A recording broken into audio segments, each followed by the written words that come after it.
Hey Guardians, Profane here. Thanks for checking out the video. The Hypernet Current is Destiny's newest strike, and this week it is the Featured Nightfall, with the Grandmaster version being available to all Lightfall owners. And as a reward, the Wendigo GL3 Arc Grenade Launcher is up for grabs, with the Adept version only being available through Grandmaster. Bungie really went all out on this one.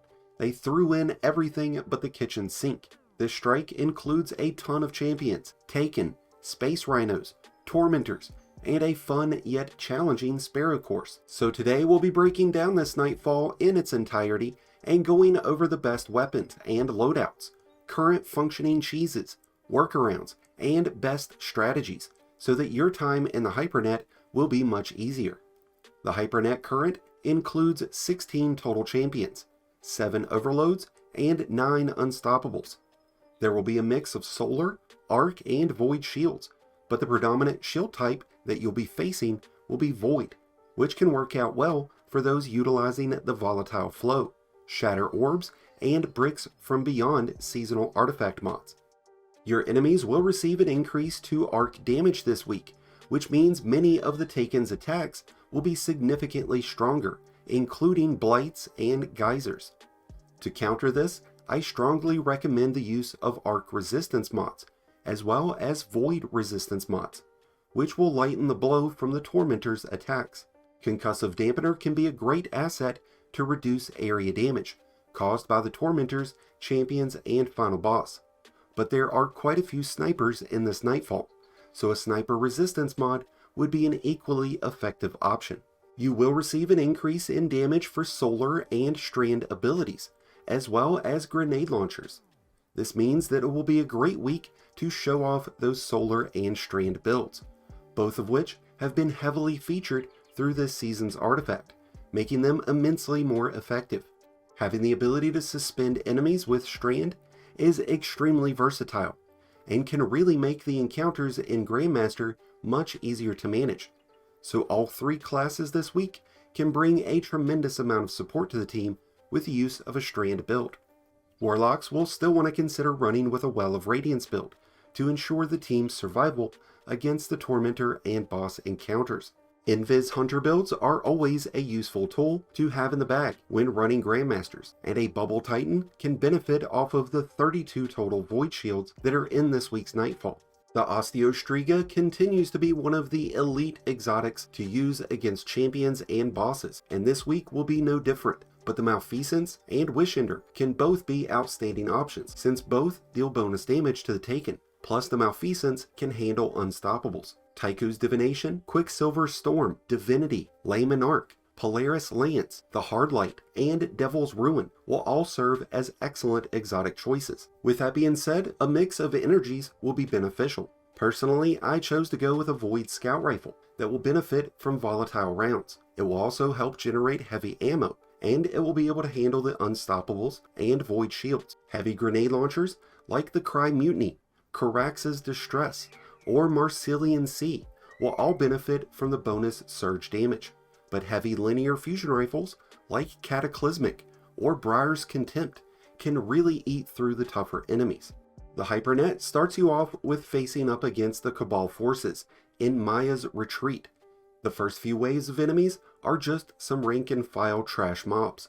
Once you get to the cavern though, you'll be pinned up against 2 unstoppables, and a shitload of Phalanx and Legionnaire. There's also turrets on the back pillars, so don't get careless and get beamed down by one.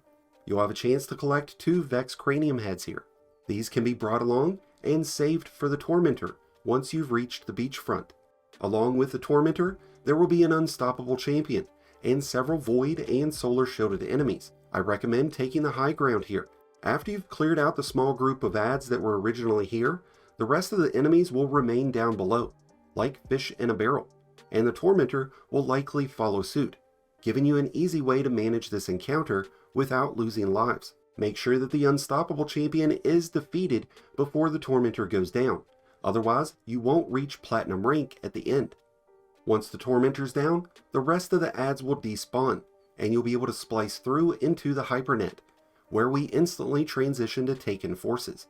Unstoppable Phalanx, Overload Hobgoblins, and plenty of blights and geysers that you'll need to steer clear from.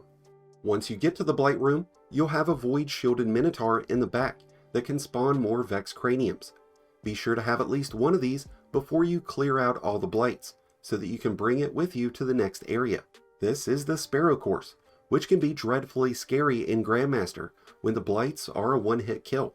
Thankfully, if you brought the Vex cranium, you can shoot the blight launch pads and clear them off the map. If you can get the right angles, you can also get some of the enemies that are at the end of the course, including the Overload champion.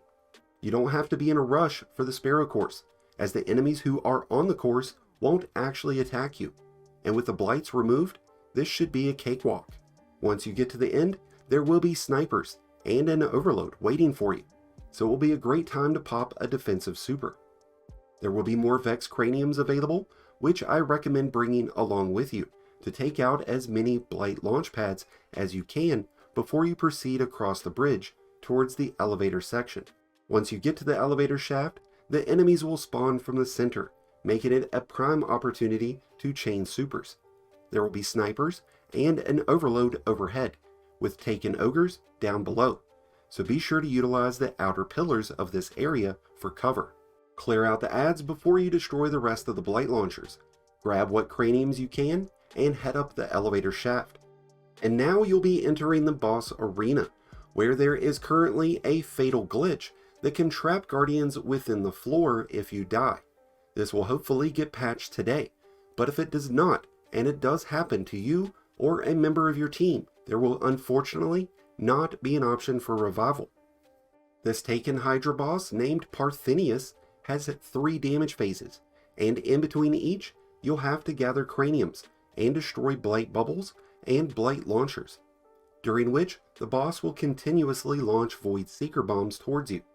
Having a bubble or a well of radiance to rely on throughout this encounter can be a significant advantage, but regardless, you'll need to be on the ready to clear these void trackers out, as 2 or 3 hits will be your death. Thankfully, there's several pillars scattered along the perimeter of this area, allowing you to transition from one side to the other fairly easily. This boss is highly susceptible to kinetic damage, which is another reason why the Osteostriga will be so beneficial in this Nightfall. But those Vex cranium heads can dish out a tremendous amount of damage against the boss, so if you can manage to keep a few of these for each damage phase, you can save yourself a ton of heavy ammo. As the boss cycles through each damage phase, new waves of adds will spawn in towards the center of the room and closest to the boss, so be sure that when these adds spawn in, that you transition to the other side, opposite of the boss, for maximum cover. While it can seem to be a pretty daunting Grandmaster, the Hypernet Strike can be easily managed by using the tips, tricks, and workarounds that we've covered today to give you fast and easy clears throughout this week, whether you're running through Legend, Master, or Grandmaster, with a team or as a solo guardian. To which I wish you all the best in luck throughout your week of farming for the Wendigo GL3 and those shiny gold golf balls. Let me know what loadout you decided on, and if you've got any additional tips and tricks for your fellow guardians. If so, be sure to leave those in the comments below. That's going to wrap things up for today's video, but thank you as always for checking it out. If you enjoyed and found it helpful, then be sure to hit that like button below, along with the subscribe button if you're new. Both are greatly appreciated and both really do help support the channel. And until next time, Guardians, this has been Profane, wishing you all some happy hunting.